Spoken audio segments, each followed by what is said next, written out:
everyone. Welcome to NCW. Today we are talking a bit about Neverland Sands of Eternity, which actually features Van Helsing. And then I have Sarah with me to talk about our latest read in the Van Helsing. Is it the ongoing? How would you describe it? Well, it's volume 4 in the box set. Honestly, I'm not sure if they were if it was ongoing or if they were mini-series at the time. First, before we get into that, let's take a look at our interview with Joe Bruscia, aka Dad, about Neverland Sands of Eternity.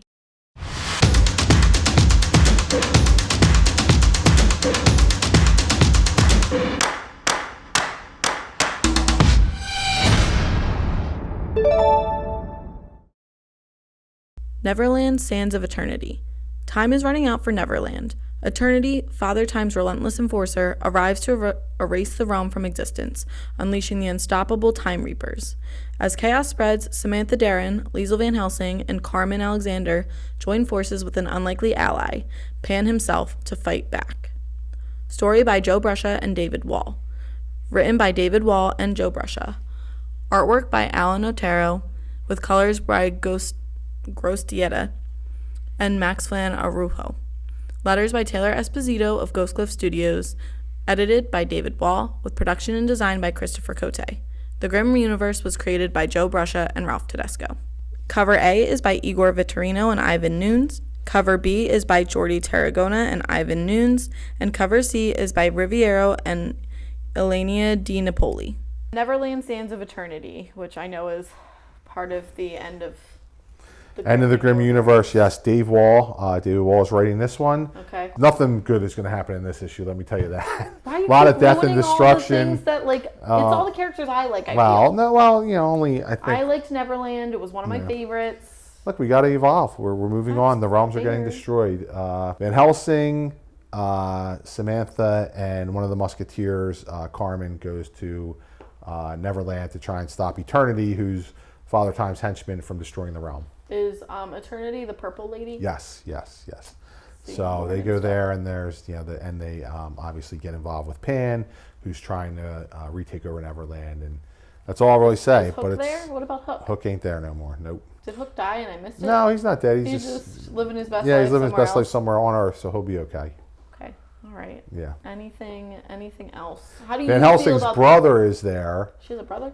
Well, it's her. Yes, from another dimension. Okay. So he came there. He comes from a steampunk dimension, and he's trying to take over Neverland. So he's been there setting it up. So Neverland again.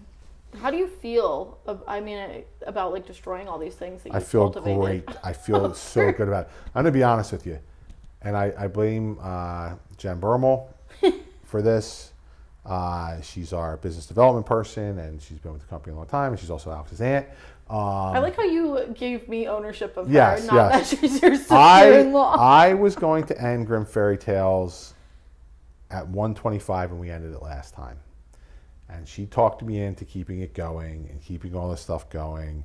So we did it. So we did it for another almost 10 years. Now we're up to Grimm Fairy Tales 100 again, and we will continue with the Grimm Fairy Tales Volume 3, but it's going to be vastly different.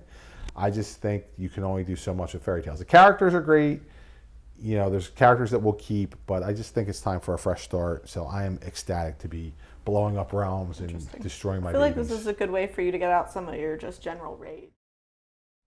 Thank you to my father, as always. Like I said, I know he loves to be interviewed. It's his favorite thing in the world, and I'm lucky that as, his favorite child, I can force him into things like that. Today, Sarah and I are talking about Van Helsing versus the Mummy of, how would you say? I say Amun-Ra. That's how I say it too, even though it's a U. Again, new read for me. I know they're all new reads for you. I had read the first couple, and I felt like there were some significant differences throughout this story as opposed to the last 3 that we read. Agree in tone and pacing. Yes. Thought it was very different. Chapter 1.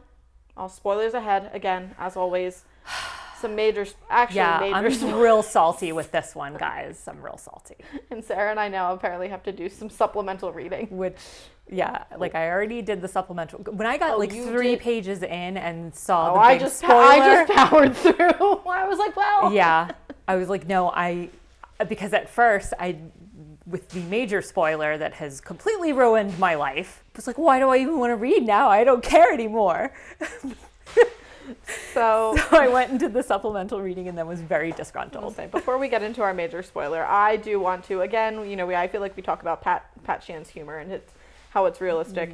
The opening scene where the two guys are talking about their facial hair, I was like, I feel like this is a conversation that I've heard specifically with my brother Joey.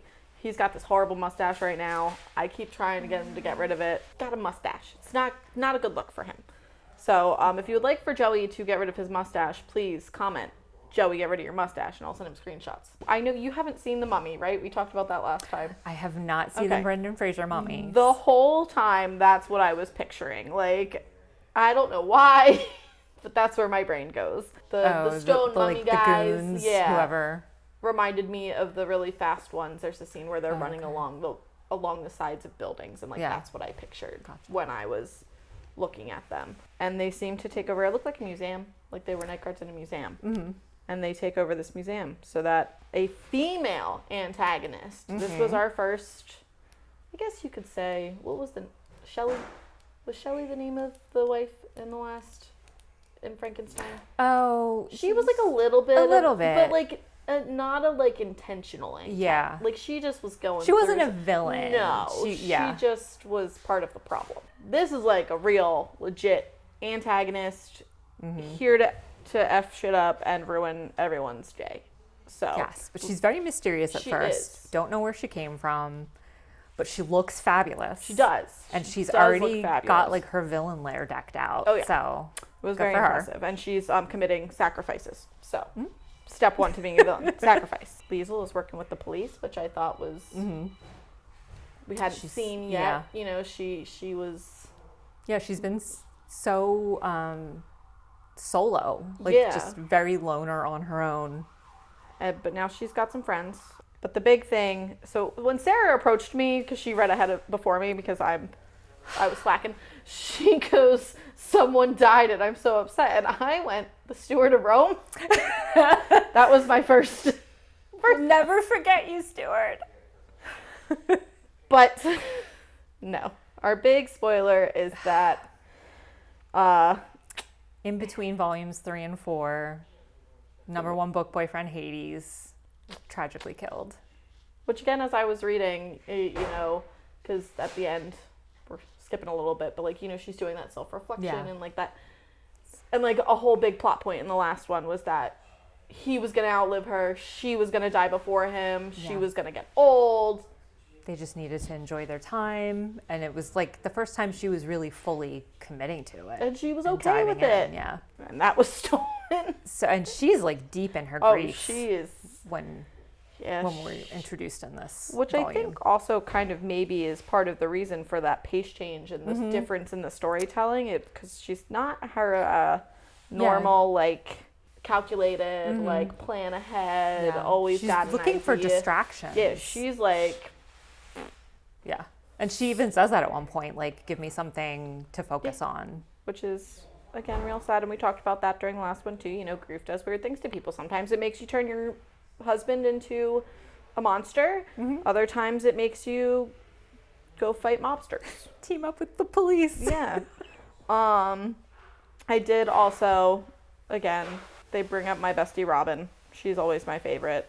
And again, very accurate, but also it kind of shows those differences between Van Helsing, who would not usually go do something that someone told her not to do, and Robin, who doesn't listen to anyone ever. So kind of showing how in her grief she's maybe adopted some. She's a little reckless right now. Yeah, what word am I?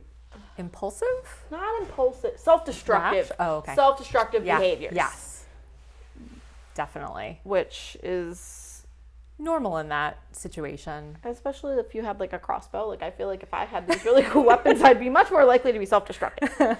And then, at the end, too, we get time jumps, which we haven't gotten the time jumps. Well, there was a little bit of flashbacks. But this I feel like is more...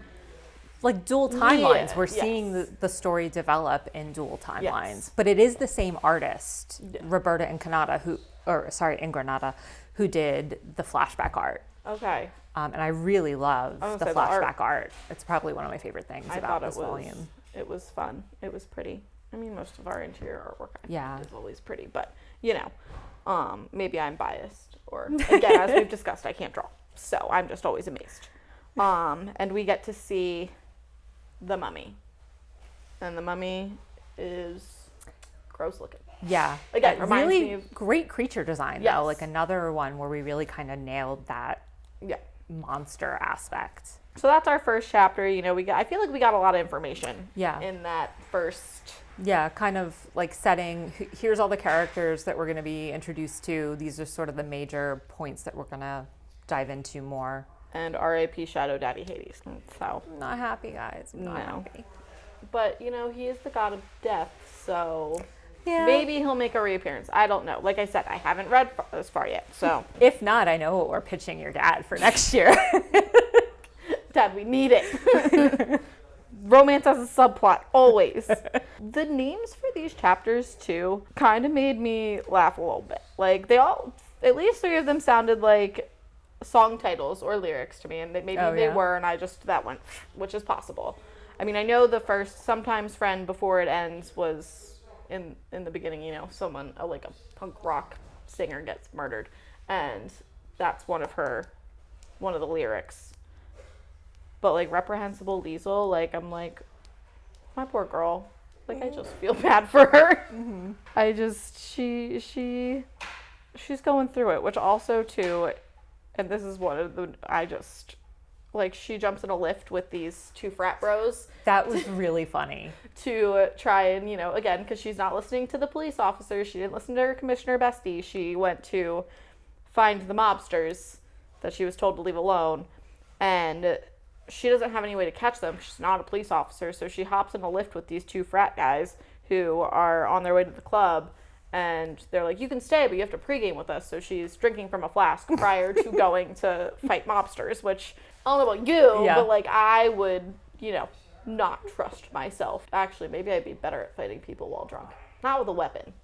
Well, I wouldn't trust, like, alcohol that random men are handing me. No, yeah, that's a whole separate issue, but, Yeah. you know. But then they find a vampire speakeasy, which I also thought was kind of cool. Yeah, that was pretty neat. It was not on her radar. No, which So they- also maybe shows how she's not up to Yeah. snuff right now. Yeah. There's a whole vampire speakeasy, and she had no idea that it existed. And Yeah. normal girl Liesel with Shadow Daddy Hades would have had that. Would have been on her game. Would have been gone. Well, and so we get slightly before she arrives, we get not the impression, like we're actually told on page, that they're trying to frame, the mob is trying to frame the vampire speakeasy. So they dump one of their hostages there. Like, here you go. Yeah. She shows up after the fact. Does not think that they're being framed. She's like, Right. why would I believe you? Right. He's dead on the floor. Yeah. And so Which is then, pretty solid yeah, evidence. which I could sort of, exactly, it sort of sense. supports that argument more, because they have to explain to her, like, we had nothing to do with this. This guy was just dumped here. So then she sort of, that gets the wheels turning, and she starts thinking a little bit more Yeah, like, critically about it. normally she would have been. I just grief did a number on my girl. Yeah. And so then, as she's doing all of this, she talks to her commissioner bestie and is told to go hang out with the mob at an Italian restaurant. Because Can that be her official name? Commissioner Bestie? Yeah. Yes. for some reason, my She name gets is a her name spin-off Gretchen? too. It is, hang on. No, was it Julie? Gengrich. Julia Gengrich. Julia, called Sunday Gravy, is chapter 3. She gets to have Sunday Gravy with the mobsters, which actually kind of sounds like it would be fun. Yeah. I would enjoy some good Italian cooking by the Italian mob. Yeah, like I assume they know what good gravy is. So They do. I can. Not. yeah. I don't. I've seen Goodfellas, so like I know enough about the Italian mob. And then during this, we come back to that humans versus monsters, because she's Yeah. starting to recognize. Does the mummy even have a name, or is she just? They kept calling her God Queen. They do mention Or like it, original name. yeah, but I could not even guess how to pronounce it. And she's starting to maybe realize, like, this woman's got a vendetta against her when she's like, oh, I want to kill you. Yeah. Which is fair. Yeah. If someone told me they wanted to kill me, I would assume maybe I had done something to piss them off Yeah. at some point. And I think she's at this point starting to suspect who she might really be. Because her alias is Helen something. Yes. So her modern girl name is Helen, which guys. Also, one Not of a my modern notes girl for name. this was equal rights for women mobsters, because the men are like, she's They not call in charge. her a whore. They do. Which means you should die immediately if you call a woman a whore for no reason. And then at the end, she finally shows up, and her and Liesl kind of have their first real, like, Their face off. Yeah, they're like, oh shit. And her henchman turns into a manticore. Which was pretty great. As soon as he, like, transformed, I was like, I know what monster that is. In my brain, I thought Chimera. Which is wrong. Yeah. It's similar, but wrong. But I was like, what is that?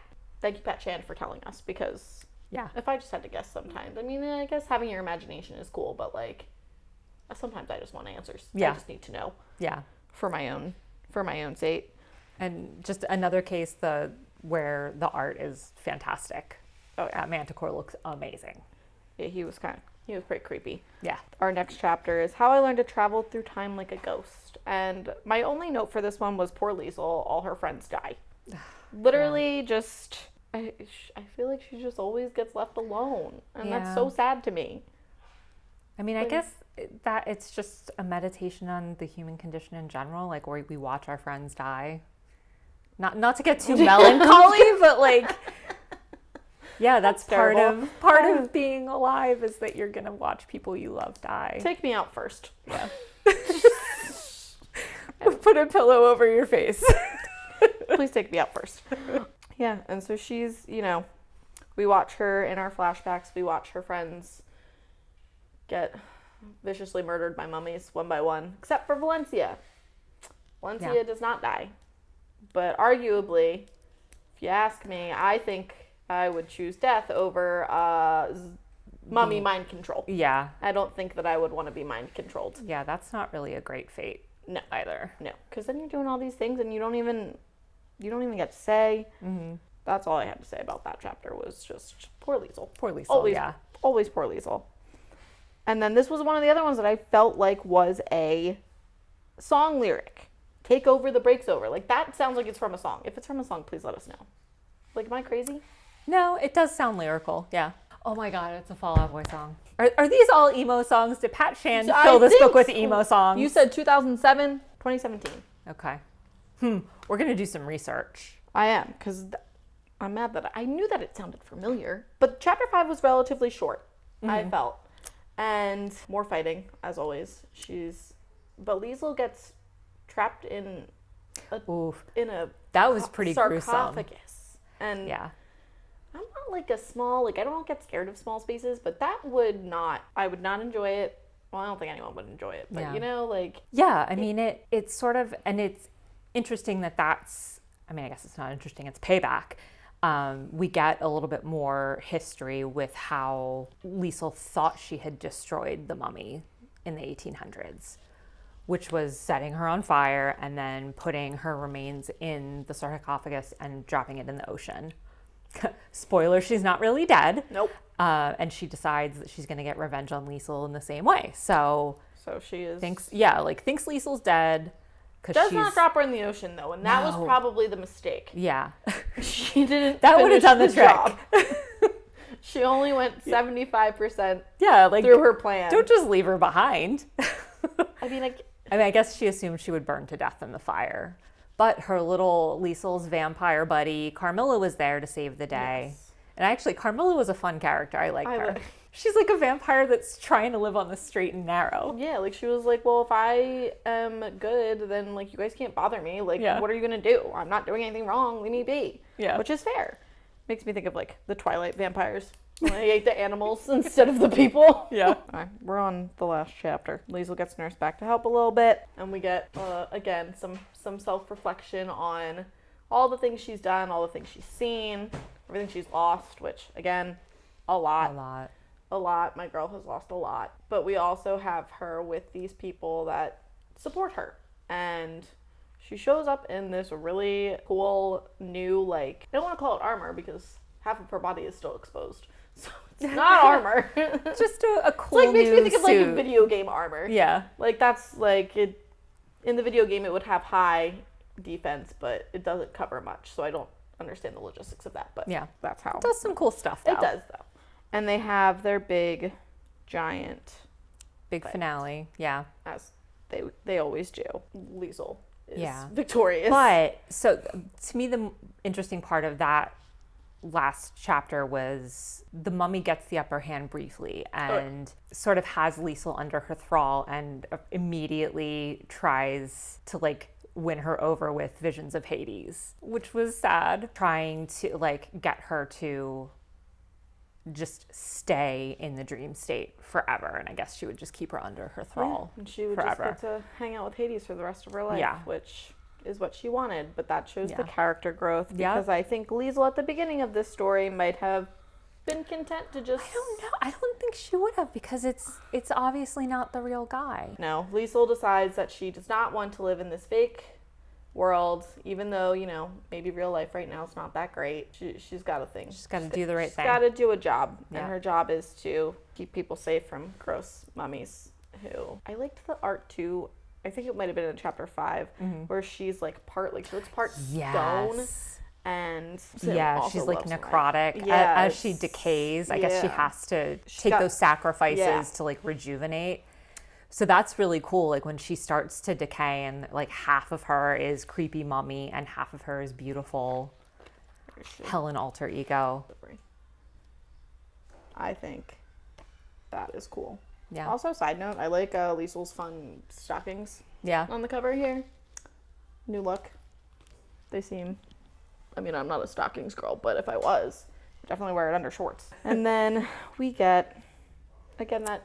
Little reflection. Yes. Yeah. And she feels Hades with her, even though he's not really there. And we start to see her, I feel like, come out of her grief a little bit. So, I mean, still pissed that he's dead.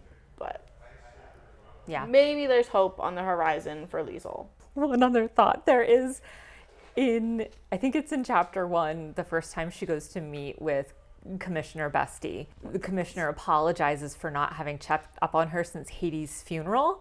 And that made me giggle out loud because I was trying to imagine, how do you throw a funeral for like a millennia old immortal god?